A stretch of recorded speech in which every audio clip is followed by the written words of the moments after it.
हाँ तो बच्चों ले लिया ब्रेक, ठीक है, मैंने भी पानी पी लिया है, आप लोगों ने भी आई होप ब्रेक ले लिया होगा, क्योंकि अब हम वीडियो के सेकंड पार्ट पे चल रहे हैं जहां हम पढ़ेंगे फंक्शंस, है ना। देखो फंक्शंस वैसे तो परेशान करने वाला टॉपिक है थोड़ा सा, क्योंकि ये बहुत बहुत ज़्यादा वास्ट है ना। इसके अंदर जब क्वेश्चंस के डोमेन रेंज आ जाता है तो बहुत वास्ट हो जाता है, one one onto prove करना मुश्किल हो जाता है। लेकिन यहाँ पर बेटा हम उतने डेप्थ में नहीं जाएंगे, क्योंकि हमारा ऑब्जेक्टिव अप्रोच है। यहाँ हमें सिर्फ इतनी नॉलेज को अच्छे से करना है, ठीक है, उस पर इतनी कमांड बनानी है कि एमसीक्यू क्वेश्चन हमसे हो जा रहे हो, ठीक है। ट्रस्ट में सीयूटी का लेवल बहुत खतरनाक नहीं होता बेटा, आपको भले ही लिमिटेड आता हो बट अच्छे से आता हो, आपको डेफिनेशंस अच्छे से पता होंगी, आप क्वेश्चंस कर पाओगे। मैं इसके जस्ट बाद आपको क्वेश्चंस भी कराने वाला हूं बेटा, उससे आप अपनी नॉलेज को चेक करोगे और देखोगे कि क्या इतना सीखने के बाद आप एमसीक्यूज कर पा रहे हो या नहीं, ठीक है। चलो फंक्शंस पे आते हैं बेटा।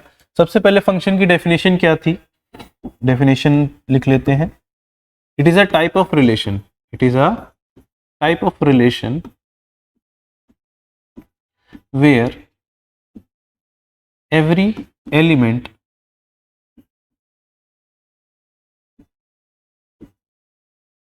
of set A must have a unique image in set B। हमें क्या करना होता है बेटा, दो सेट दिए जाएंगे अगेन, या तो खुद का खुद से भी पूछ लेंगे रिलेशन। यहाँ पर क्या कह रहा है बेटा कि हर एलिमेंट ऑफ सेट ए की यूनिक इमेज होनी चाहिए, किसमें, सेट बी के अंदर।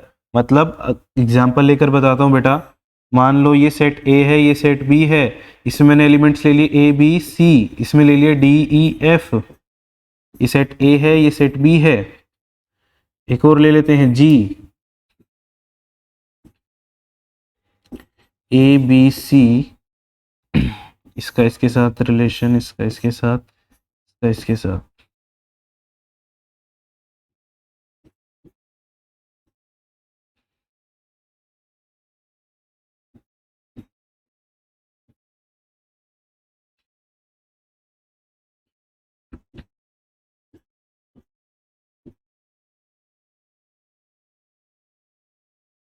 चल ठीक है,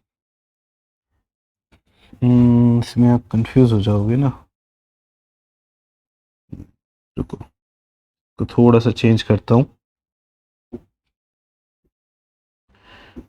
A B C D E F G,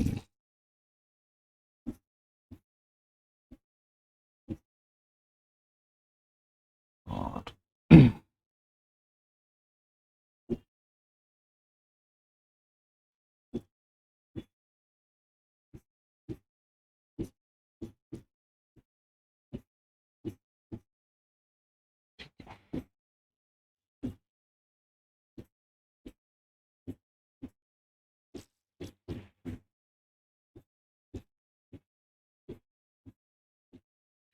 देखो बेटा, ये मैंने कुछ तीन रिलेशन बनाए हैं, इसे मैं R1 बोल देता हूँ, इसे मैं R2 बोल देता हूँ, और इसे मैं R3 बोल देता हूँ। हमें चेक करना है कि ये जो रिलेशंस हैं ये फंक्शंस हैं या नहीं, ठीक है। फंक्शन की बेसिक डेफिनेशन पे थोड़ा सा मैं काम कर रहा हूँ बेटा, फिर मैं आपको टाइप्स ऑफ फंक्शन पर लेकर चलूंगा, ठीक है। तो हमें क्या कह रहा है, ए सेट के हर एलिमेंट की इमेज बन जाए और किसी की भी दो इमेज ना बने, मतलब एक्स की एक वैल्यू डाल देने पर बच्चों दो आंसर नहीं आने चाहिए। अगर सोचो ऐसे तो टीचर परेशान हो जाएगा ना, मैं बोलूंगा बताओ 5 इंटू 5 कितना होता है, कोई बोलेगा 25, कोई बोलेगा 36, कोई बोलेगा 49। अगर तीनों सही हो गए तो सोचो इतना बड़ा ब्लंडर हो जाएगा। तो एक इनपुट पे मल्टीपल आउटपुट नहीं हो सकते, ठीक है। तो देखो यहाँ पर क्या ए सेट के हर एलिमेंट की एक इमेज बन रही है, बिल्कुल बन रही है। क्या किसी की दो इमेज बन रही है, नहीं। तो मतलब ये रिलेशन जो है ये फंक्शन है। इस पे चलते हैं बेटा, यहां पर देखो इस बी के साथ क्या हो रहा है बेटा, बी जो है वो दो इमेज बना रहा है। अगर कोई भी एलिमेंट एक से ज्यादा इमेज बनाए तो अपनी यूनिकनेस को वो फॉलो नहीं कर रहा। Every element of set A must have a unique image. यहाँ पर बेटा दो दो दोस्ती करना अलाउड नहीं है, तो ये रिलेशन जो है वो फंक्शन नहीं है। ठीक है, एक ही इंसान पर या एक ही इमेज पर टिके रहना बहुत जरूरी है बच्चों। यहाँ पर देखो, क्या यहाँ पर डी की इमेज बन पाई क्या? बिल्कुल नहीं बन पाई, तो क्या ये रिलेशन फंक्शन कहलाएगा? नहीं कहलाएगा।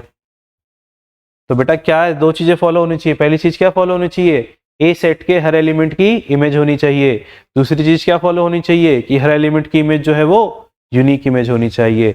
अब यहाँ पर ध्यान दो बेटा, बी सेट में कोई बच जाए हमें उससे मतलब नहीं है, हमें सिर्फ किससे मतलब है? ए सेट से। क्या मतलब है? सबकी इमेज बने। और क्या मतलब है? किसी की भी दो इमेज ना बने। हालांकि यहाँ पर अगर मैं इसमें ऐसे कर देता कि दो एलिमेंट की सेम इमेज बन रही है, कोई दिक्कत नहीं है बेटा। ठीक है, मतलब आप ऐसे इसका याद रखो, सबसे बेस्ट एग्जांपल कि f x equals to x square, ये एक फंक्शन होता है। यहां पर अगर आप -2 डालोगे बेटा, आपका आंसर 4 आएगा। आप यहां पर +2 डालोगे तो भी आंसर 4 आएगा। डिफरेंट इनपुट के लिए सेम आउटपुट अलाउड है। डिफरेंट इनपुट के लिए सेम आउटपुट अलाउ होते हैं बेटा, लेकिन x की एक वैल्यू पे दो आंसर नहीं आने चाहिए। अलग अलग क्वेश्चंस के सेम आंसर आ सकते हैं। ठीक है, अलग अलग क्वेश्चन में सबका ऑप्शन ए हो सकता है, लेकिन एक ही क्वेश्चन में सब आंसर ए भी हो, बी भी हो, सी भी हो, ये नहीं हो सकता अनटिल अनलेस वो मल्टी करेक्ट क्वेश्चन नहीं है। तो ठीक है, सिंगल करेक्ट ही आते हैं आपके, सिंगल करेक्ट ही आएंगे, तो एक ही ठीक होगा। तो फंक्शन की डेफिनेशन पे हमने काम कर लिया बच्चों। क्या होता है? ए सेट के हर एलिमेंट का बी के साथ यूनिक इमेज होना चाहिए। ठीक है, अब यहां पर नंबर ऑफ फंक्शंस की अगर मैं बात करूं, ये इंपॉर्टेंट है एमसीक्यू के पर्सपेक्टिव से। नंबर ऑफ फंक्शंस, तो बेटा अगर किसी सेट ए के अंदर m एलिमेंट है और सेट बी के अंदर क्या है? n एलिमेंट है, तो नंबर ऑफ फंक्शंस जो होते हैं, नंबर ऑफ फंक्शन वो होता है बेटा n to the power m। ऐसे याद ना रहे तो b to the power a। हमेशा बाद वाले में जितने एलिमेंट हैं उसकी पावर ए में कितने एलिमेंट है, मतलब अगर मैं पूछूं इसमें कितने फंक्शन बन पाएंगे, तो देखो इसमें कितने एलिमेंट है? 3। इसमें कितने एलिमेंट हैं? 4। मैं बोलूं ए से लेकर बी तक कितने डिफरेंट डिफरेंट फंक्शंस बना सकते हो, तो आंसर होगा 4 raise to the power 3 b raise to the power a. समझ गए?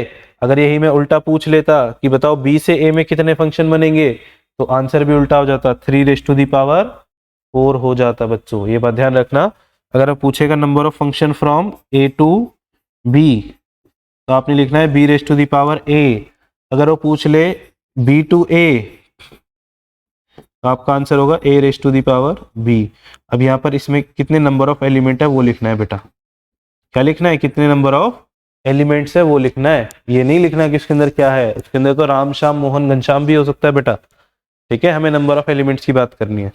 ठीक है, अब फटाफट से अपनी काम की चीज पे चलते हैं, जो कि है टाइप्स ऑफ फंक्शन बेटा।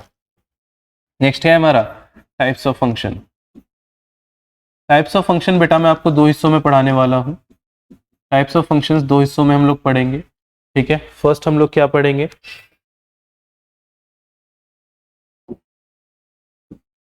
फर्स्ट हम लोग पढ़ेंगे बेटा on the basis of domain.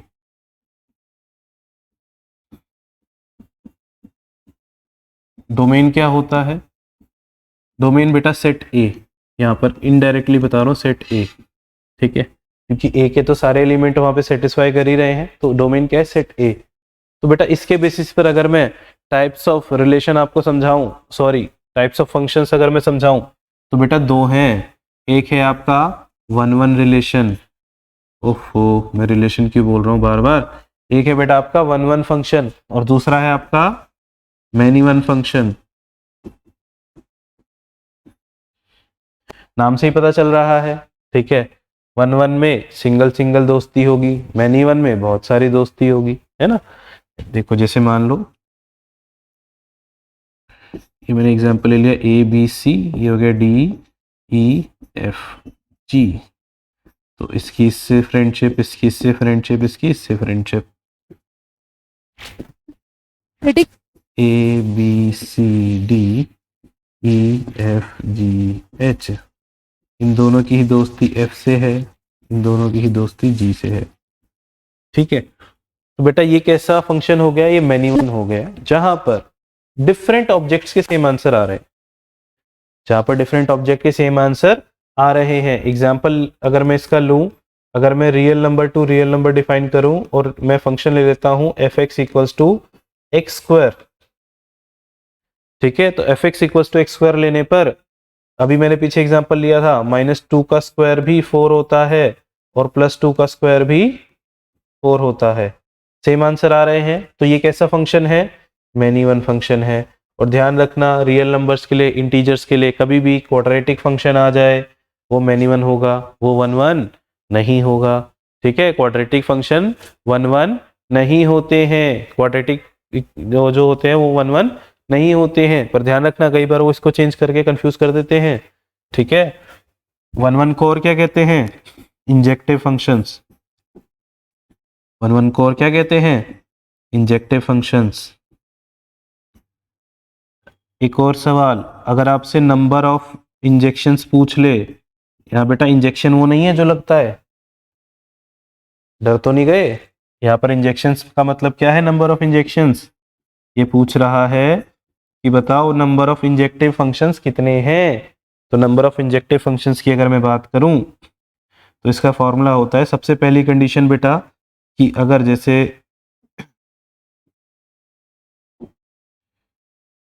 यहाँ पर ए सेट के एलिमेंट को हम लोग m से डिनोट कर दें और b सेट के एलिमेंट्स को हम लोग n से डिनोट कर दें, तो पहली कंडीशन बेटा n का वैल्यू ग्रेटर और इक्वल्स टू m होना चाहिए, ये बड़ा होना चाहिए, अदरवाइज वो वन वन फंक्शन बन ही नहीं सकता। क्यों, सबको इमेज बनानी है भाई, 3 है तो 3 तो कम से कम चाहिए, यहाँ पर 4 और 5 चल जाएगा, 2 होंगे तो कैसे काम चलेगा, नहीं चलेगा। तो बी सेट में एलिमेंट ज्यादा होने चाहिए, बी सेट में एलिमेंट ज्यादा होने चाहिए। और इसका फॉर्मूला क्या हो जाएगा, इसको हमने n माना है ना, तो n p m यानी कि n फैक्टोरियल अपॉन में n माइनस m फैक्टोरियल। बेटा आप ऐसे भी याद रख सकते हो, परमुटेशन में ये टर्म बड़ी होती है तो बाद वाले का ऊपर रखना है, फिर परमुटेशन का साइन लगाना है, फिर पहले वाले को रखना है। ऐसा कर देने पर बच्चों आप क्या निकाल पाओगे, नंबर ऑफ इंजेक्शंस, यानी कि नंबर ऑफ 1 1 फंक्शन। तो 1 1 फंक्शंस क्या है, जहां पर ए सेट के हर एलिमेंट की सिंगल सिंगल इमेज हो। ठीक है, यूनिकनेस तो है पर किसी भी 2 एलिमेंट की सेम इमेज नहीं होनी चाहिए। 1 1 की डेफिनेशन क्या है, no 2 elements of set A must have the same image. ठीक है, अगर किसी एक की भी और इसकी एटलीस्ट 1 एक पेयर भी अगर सेम इमेज रख देता है वो मैनी वन हो गया। क्लियर हो गया, 1 1 function many one function clear हो गए। ठीक है, नेक्स्ट चलते हैं बेटा। देखो बेटा मैं बहुत शॉर्ट में पढ़ा रहा हूं, तब भी 1 घंटे की वीडियो बन जाएगी आराम से, और इतना जरूरी है बच्चों, आप मैथ्स कर रहे हो और मैं आपका टाइम पास कराने नहीं आया हूं कि मैं कुछ भी ऐसे हवाई फायर कर दूं, बहुत सारी कहानियां सुना दूं और पढ़ाऊं बिल्कुल थोड़ा सा।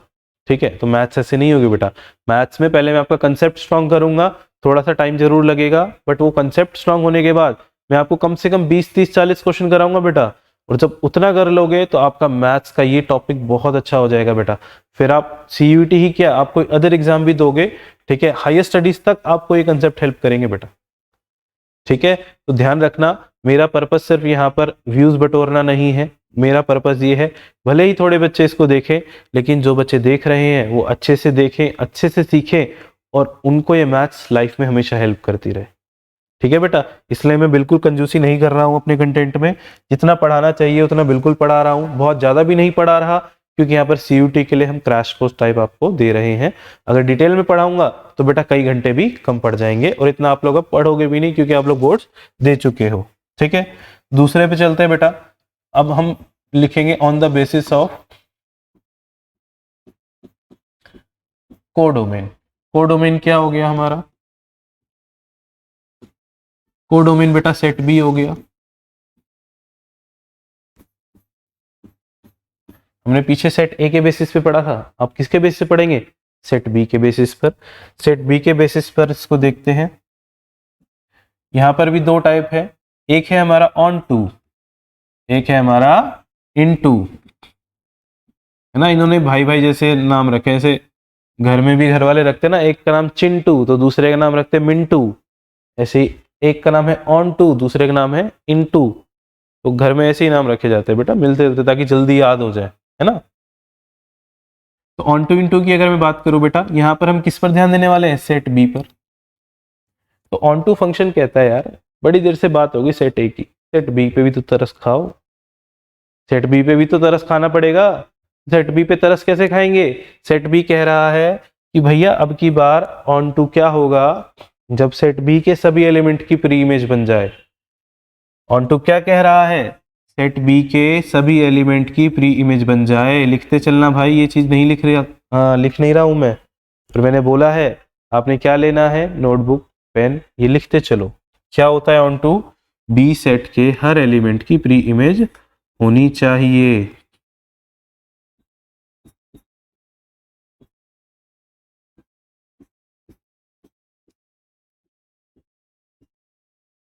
ठीक है।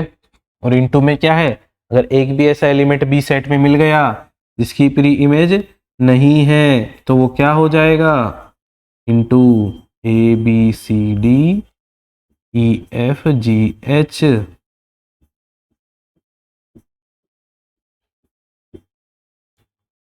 देखो यहां पर एच क्या रह गया, अकेला, एच क्या रह गया, अकेला।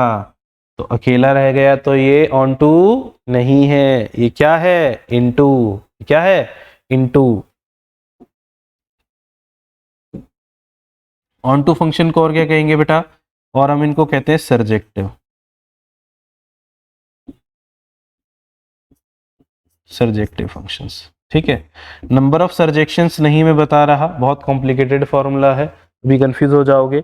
इसमें सिर्फ दो स्पेशल केस आते हैं बेटा, ठीक है, वो अभी जब मैं क्वेश्चंस कराऊंगा, क्वेश्चंस में आपको दिखाऊंगा, वहीं पे सीधा सीधा आपको याद कर लेना है। ठीक है। तो इसके अभी नंबर्स पे मत जाओ, फालतू में आप लोग कंफ्यूजन क्रिएट करोगे।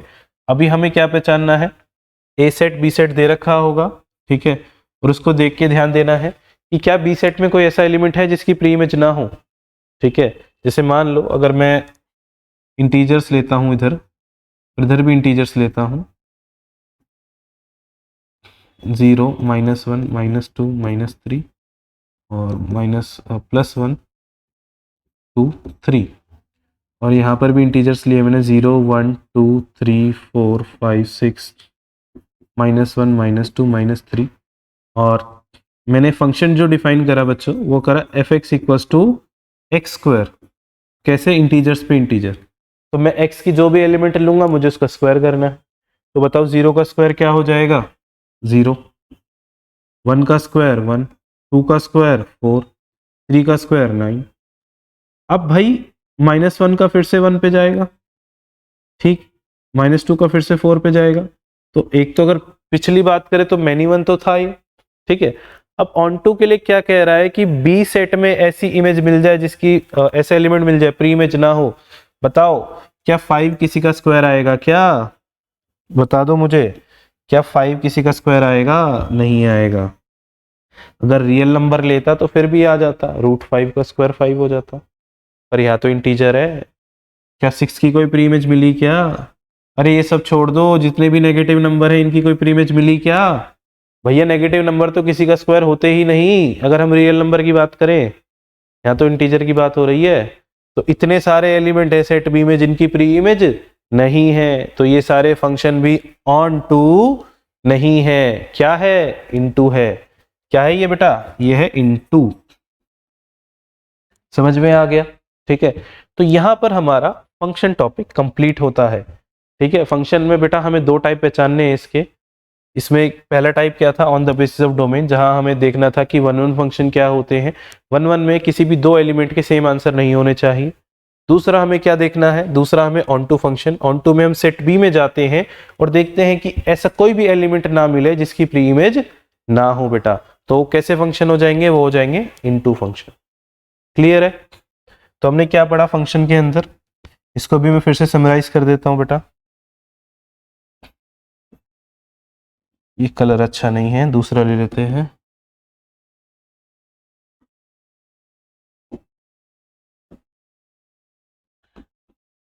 टाइप्स ऑफ फंक्शंस, इसमें हमने एक पढ़ा है बेटा जो हमें याद रखना है। एक रखना है वन वन, दूसरा रखना है ऑन टू,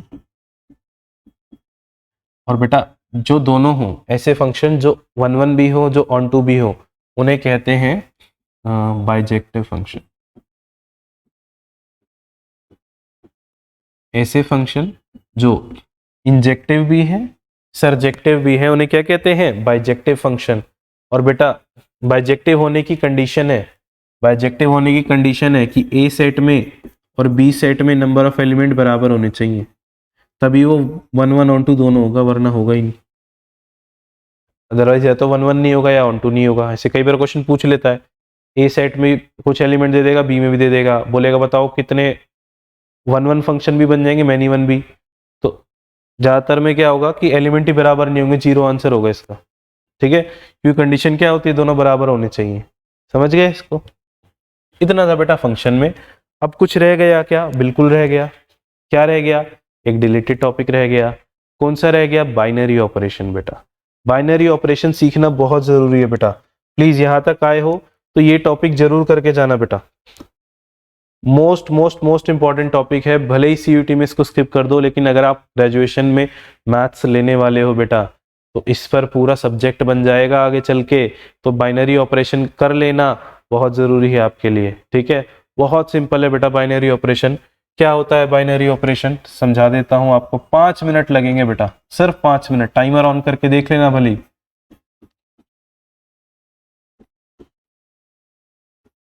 बाइनरी ऑपरेशन में क्या होता है, मान लो मैंने एक ऑपरेशन बनाया स्टार ए स्टार बी। ठीक है, अब मैं ना स्टार को डिफाइन करूंगा बेटा। तो मैंने ए स्टार बी को डिफाइन करा, वेयर स्टार क्या है, star is multiplication suppose.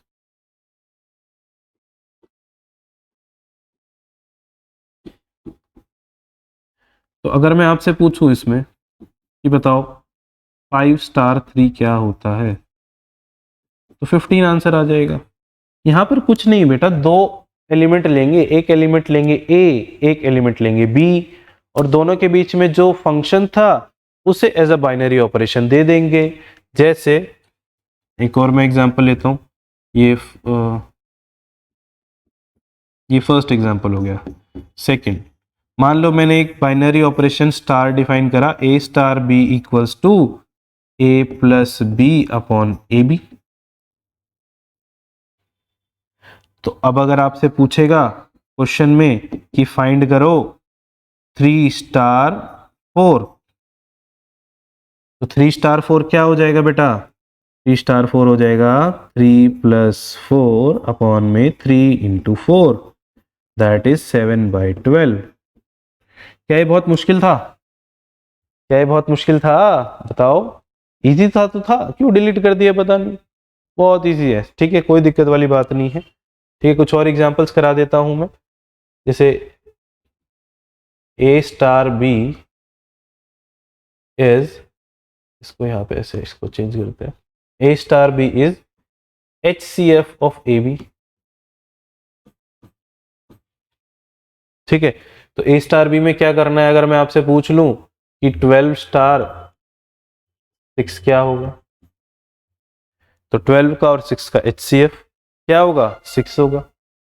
6 is the answer. ऐसे ही कुछ भी, ये फंक्शन ही है बेटा, फंक्शन ही तो डिफाइन करते थे कि एक्स और वाई में रिलेशन बना दिया, ये वही है। बस क्या दे दिया इसको, नया नाम दे दिया, है ना। बच्चों को नया काम दे दिया, बच्चों को डरने के लिए एक नया टॉपिक दे दिया कि यार ये तो कोई नया टॉपिक है ना, बड़ा इजी।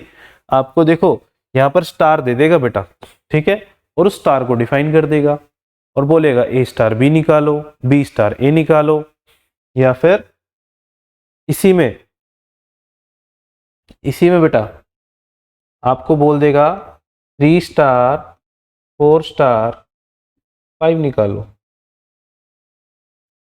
कर सकते हो। अब यहां पर ऐसे देगा, ठीक है, नहीं देगा तो खुद से ऐसे कर लोगे, दो दो करके इनको ऑपरेट कर दो। तो पहले ये क्या करना है, फंक्शन क्या डिफाइन करा हुआ है ए स्टार बी का, ए प्लस बी अपॉन में ए बी, तो 3 + 4 अपॉन में 12, ठीक है, डायरेक्ट लिख रहा हूं स्टार 5। तो ये क्या हो जाएगा, ये था 7/12 स्टार 5। तो ये कैसे निकलेगा बेटा, इसमें फिर क्या करना है, 7/12 + 5 अपॉन में 7/12 इंटू 5। एलसीएम लोगे जब आप तो 12 5 = 60, 67/12 अपॉन में 7 5 = 35, 35/12, 12 से 12 कैंसिल, आंसर आ गया बेटा 67 अपॉन में 35। समझ आ गया, बाइनरी ऑपरेशन क्लियर हो गया, ठीक है। इसके अलावा एक छोटा सा और टॉपिक है बेटा, इनवर्स ऑफ अ फंक्शन निकालना। इनवर्स ऑफ अ फंक्शन निकालना बहुत इजी है, और जब मैं आपको क्वेश्चंस करवाऊंगा ना उसी के साथ करा दूंगा, क्योंकि मुझे ही पता है बहुत लंबी वीडियो हो गई है, आप लोगों के ज़्यादा रिटेंशन तो होती नहीं है, ठीक है, मन करेगा कुछ और स्क्रॉल करने का। तो इतना आपने पढ़ लिया, आज के लिए इतना सफिशियंट है। हमने क्या क्या पढ़ा, हमने 3 चीज़ें पढ़ी, हमने पढ़ा टाइप्स ऑफ रिलेशन, हमने पढ़ा टाइप्स ऑफ फंक्शन, हमने पढ़ लिया बाइनरी ऑपरेशन। बस आज की सभा, आज की कक्षा यहीं पे समाप्त होती है। अब हमने क्या करना है, अब फटाफट से चैनल को सब्सक्राइब कर देना है, ठीक है, टेलीग्राम ग्रुप को ज्वाइन कर लेना है क्योंकि वहाँ इन्फॉर्मेशन मिलने वाली है, और अगली वीडियो का वेट कर लेना है क्योंकि उसमें मैं इस चैप्टर के बहुत सारे क्वेश्चंस आपको करा दूंगा एमसीक्यू फॉर्मेट के, और फिर ये चैप्टर हमारा पैकअप हो जाएगा। ठीक है बेटा, आई होप आप लोग को मजा आया होगा, ठीक है, मजा आ गया तो यार लाइक वाइक कर देना, कमेंट सेक्शन में बता देना कि आपको पढ़ने में कैसा लगा, मेरा स्टाइल आपको पसंद आया कि नहीं, और फिर उस पर हम लोग और काम करेंगे, ठीक है। फीडबैक जरूर देना बच्चों। चलो अगली वीडियो में मिलते हैं, तब तक के लिए गुड बाय।